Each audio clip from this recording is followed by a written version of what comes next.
Well, November is Pancreatic Cancer Awareness Month, and there are some warning signs you should be on the lookout for, especially if you have a family history of the disease. We're happy to welcome back Dr. John Bergquist, a surgical oncologist with Utica Park Clinic. Thanks for joining us. Thanks so much for having me. So we know this is something that affects so many people. So first, let's talk about what pancreatic cancer is for those people that don't know. Sure. Pancreatic cancer is a tumor in the pancreas. Your pancreas does two main things. It makes enzymes that help you digest food, and it makes hormones that regulate metabolism.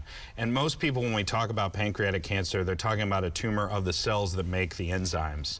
It typically is fairly aggressive. Most patients, it's not recognized until it's already spread to other organs, and then it can be a challenge to treat.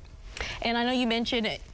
Until it's in advanced stages, it's not until a lot of people even know they have it. Correct. What are some symptoms that people can look out for?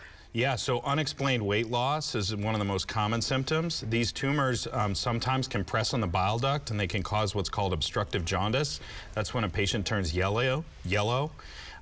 They can get fatigue or unexplained abdominal pain. So I think any of those really early warning signs would should prompt you to want to be evaluated by a doctor. And they should go to you, and you're able to, can you break down a little bit more about what you're able to do?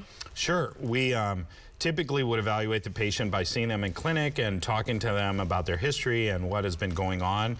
Most of the time we would get a scan to evaluate their abdomen and see whether there's any signs of a pancreatic tumor.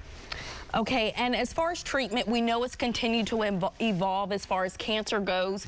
What would you say as far as pancreatic goes, how it has changed over the years? So there's actually been a pretty big shift in terms of the way that we manage pancreatic cancer over the last 10 to 20 years. It used to be that, you know, surgery was held up as like the first thing that should be done, and everybody that's a candidate for surgery should go straight to that. And we've kind of changed our thinking on that because we know that chemotherapy is the only really maximally effective therapy for people that have disease that is spread. And so we've shifted a little bit more towards giving chemotherapy before surgery. And we've seen a pretty big increase in patients' ability to survive, and us to really target the right patients to take for surgical resection.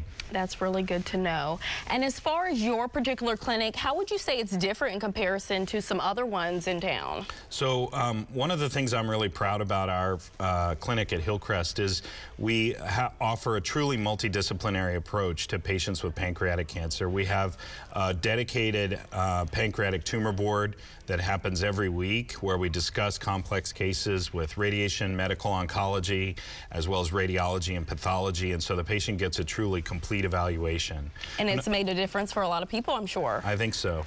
Another thing that we offer is early screening clinic, where we see people with a family history of pancreatic cancer or high-risk genetic mutations, and we specialize in evaluating those patients. So that's a second thing. And then the third thing is we really offer minimally invasive approaches for pancreatic surgery, which means we can offer major operations being done through small incisions and a relatively pain-free approach.